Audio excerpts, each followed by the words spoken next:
On this week's Hill Climb Monsters, it's the turn of the Lamborghini Diablo GTR. Can the Raging Bull take top spot? Let's find out.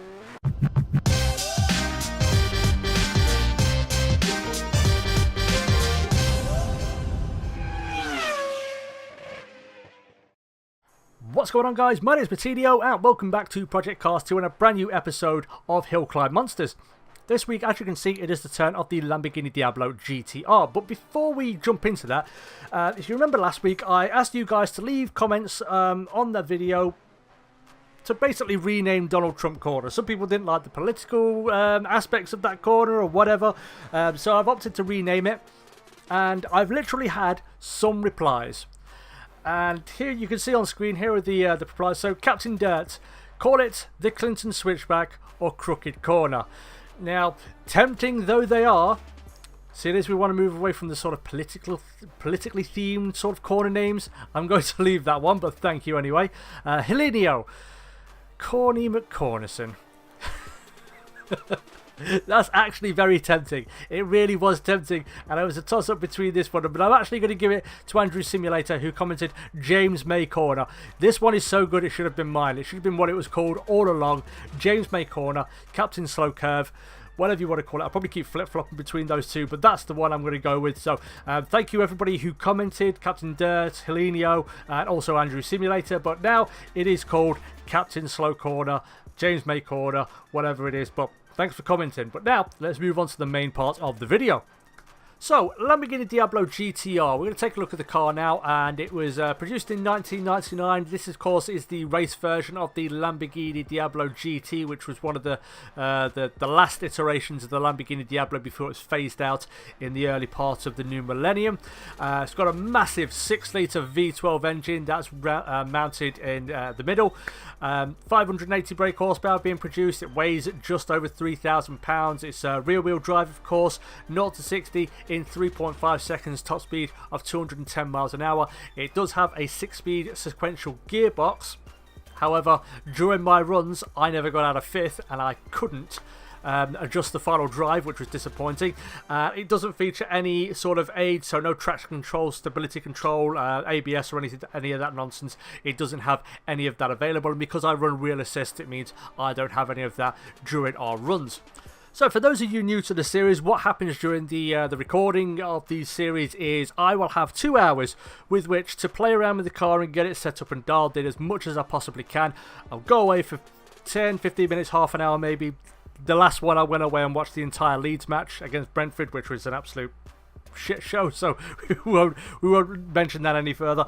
And then I'll come back and I'll have an hour to do timed runs basically, and as many time runs as I possibly can get in. And that's the best one, the best valid one is the one that counts basically. So, through the practice runs, the first thing that was totally prevalent with this car is just how tight it was wound. It was so rigid, it really is. Now, on a racetrack, a proper racetrack, that's fine. You do want a bit of softness, and you will probably end up, you know, loosening and softening the car up just a little bit. But around here, with the amount of bumps and the sharpness of the bumps around this course, it was undrivable. It really was. So I spent a lot of the time during that 2 hours of setup just trying to soften the suspension down to a point where it was where I could still go and attack the course, but it wasn't so squidgy that it was gonna be detrimental. So I still haven't got it exactly where I would like it ideally, but again, I think it takes someone with a better brain, someone who understands suspension geometry more than I do, in order to get the best out of the setup of this car. The other thing I had was the brakes, because we haven't got ABS, of course. Which was one of the problems I was having. I was getting a lot of front locking and also some rear locking, and I was playing around with the bias and the pressure and so on, and eventually the brake pressure I settled on was the lowest I've seen. 78 was what I set it on, which is really, really low. Normally, in most setups, you're going somewhere between, say, 85 and 90. You don't want it too high because you will be getting braking. And the bias also was quite shifted towards the back end. It was 52-48, and I tried to go 51-49, but then I started to get a lot more rear locking. So, like I said, it was a challenge to set up the braking system because you don't have ABS to bail you out, basically. And also the suspension, like I said, very, very tight, very, very stiff. on this kind of course, on our hill climb course, it's not ideal. So you'll spend a lot of time, if you are to do this run in this car, you'll spend a lot of time just trying to get that set up and softened up a little bit, especially towards the rear end. But in terms of the runs we put together, we initially started off, I think it was in the mid-40s, 7-minute 40-second mark, so we weren't too far off initially. With the Skyline and the Audi, we were started off in like the high 7 minutes, so 7-minute 50s, or you know, even the low 8-minute sort of category. So to start off in the 740s is pretty good, and it got better. A lot of it was just, you know, trying to find how I was going to drive the lap. You'll never drive the course exactly the same in two different cars, of course, because every car has different characteristics and different balances and so on. Some are good at some sections and worse at others. So just about figuring out how to do this lap. And eventually I'd done all my setup work and I went for my runs, and this was the best one of the lot. So let's take a look. Okay then guys, here we go. Lamborghini Diablo GTR, and this once again was the last run of our hour as we come through Booty Curve down towards the Cellar S's, and it wasn't too bad through this section. It felt fairly planted. As long as you got the line right, it wasn't too bad. But it was down here towards Cruise Ladder Curve. This is where I was having most of the problems with the lock in the front. It's a deceptively deep braking zone, and also down into Trash Can Corner as well. Get a couple of instances that completely blew laps before they even started by just locking the brakes up and careening straight into the barrier as we come now down through Python Run towards the Magic Roundabout. And again, the big problem with this car is the bumps. You can see here we're going to get a little bit out of shape, a little bit of a moment. We managed to just collect it in time and carry on down towards Stickman Squats. But you can see, as I said, anything bumpy, and especially through Stickman Squats, you got pretty much on the apex of each of these curves, it's like a pretty abrupt bump, and it's not so much the soft ones, the undulating bumps, it's the abrupt ones that really catch this car out and really unsettle it. But we make it through the first part of the lap onto the happy highway and get a bit of a welcome breather. The first part of this lap, very, very involved, of course, but once you get onto here, a little bit of a breather, just get yourself settled down, start figuring out how you're going to take the next part of the first sector as we move down towards Traffic Cone Corner, dropping from 177 miles an hour. We took this fairly quickly. It wasn't too bad through Traffic Cone. It was fairly pretty well planted, actually. So we got to take a little bit of extra speed through there, and that was probably the best I'd taken it. So out of all the practice and also the actual timed runs as well, as we come through Stonewall Corner, and again, bringing it down to third. This one was a lot simpler than it was in the Nissan Skyline. As I said last week with the Nissan Skyline, sometimes you're going through the majority of it in fourth, sometimes you're coming down to third very, very early, but with this, very, very straightforward. As we move now down towards Ice Cream Cove, and again, this section was difficult. Again, it's just the sharper undulation, the really sharp and abrupt bumps was really unsettling the car. And like I said, I tried to dial it out as much as I possibly could, but again, it was very, very difficult, especially when you should really have no idea about suspension geometry. As we come through Cobra Run now, again, you keep running third through here, bring it down to second for this one, get it back over to the right hand side to open up this left-hander down towards the newly named James May Corner.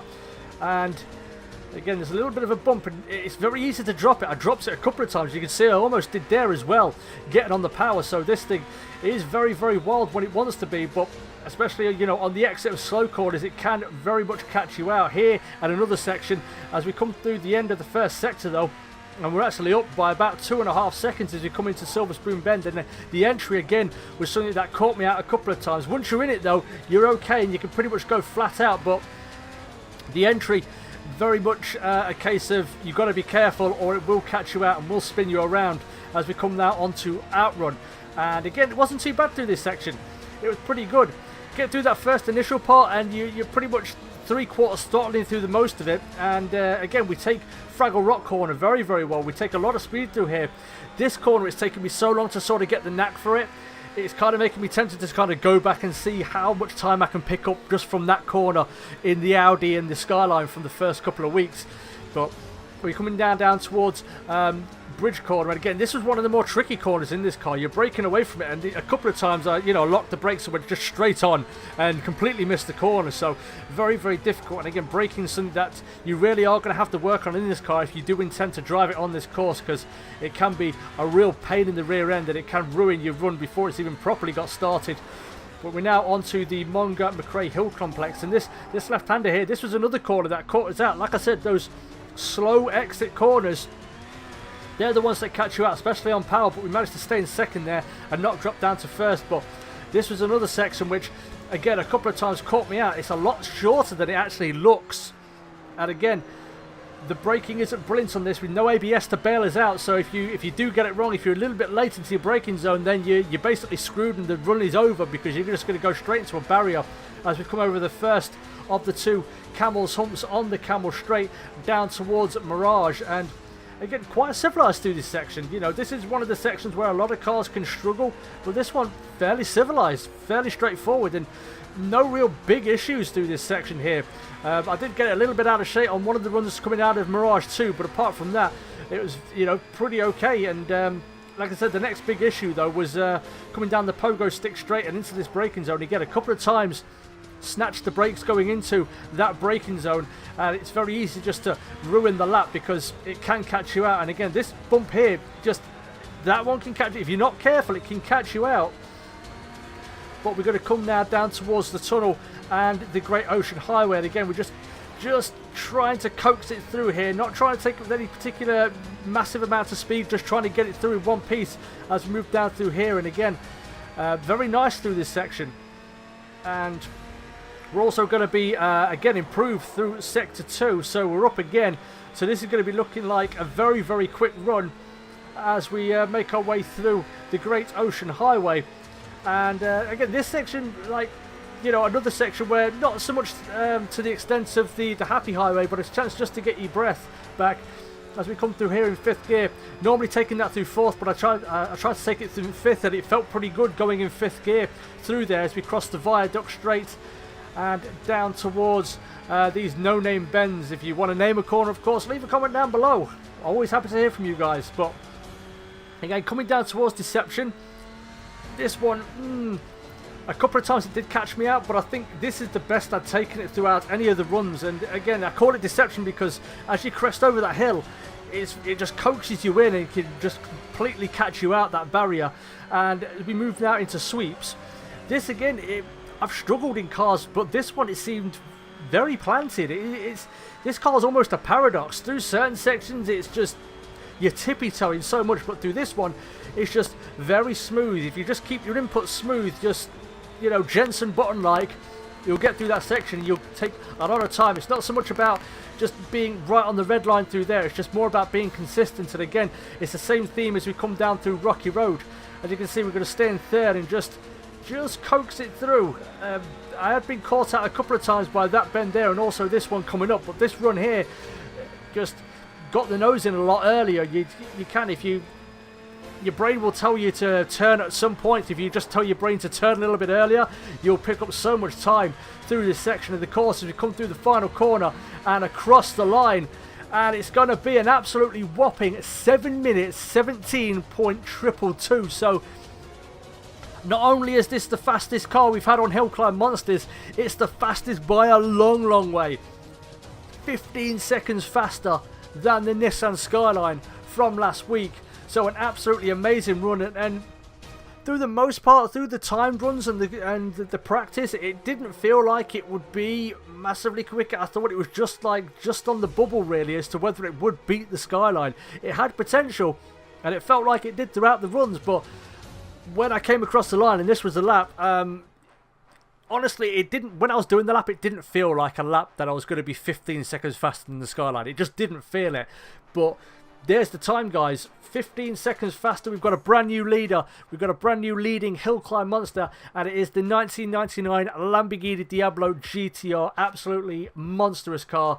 And again, looking at the other leaderboards here, we didn't get on the first page, unfortunately, but what we did do is, this is the fastest time on this course on PS4 in a GTO car. So I'm very happy. There were a couple of Audis, and we've beaten a couple of the GT3s and even a couple of GT1s as well. And page 1 is just pretty much, I think, 9 of the 12 cars there, I think it is, or 8 of the 10 car time set were all GT1. So going to be very difficult to get into that first page, but I'm happy with that time. And like I said, someone with a better understanding of suspension geometry and also which is a straight up better driver than me, of which there are quite a few, they probably will beat that time. But I'm very, very happy with it. And like I said, we've got a brand new leader. But that's the end of today's episode, guys. So thank you everybody so much for watching. If you did enjoy this episode, you would like to see more hill climb monsters, more project cars, or whatever else from me, make sure you leave a big thumbs up and subscribe. Also, again, let me know in the comments, guys, what cars would you like to see take on our hill climb course? Do you have anything in particular? Would it be your favourite car? Do you have a car that you know is going to be absolutely horrific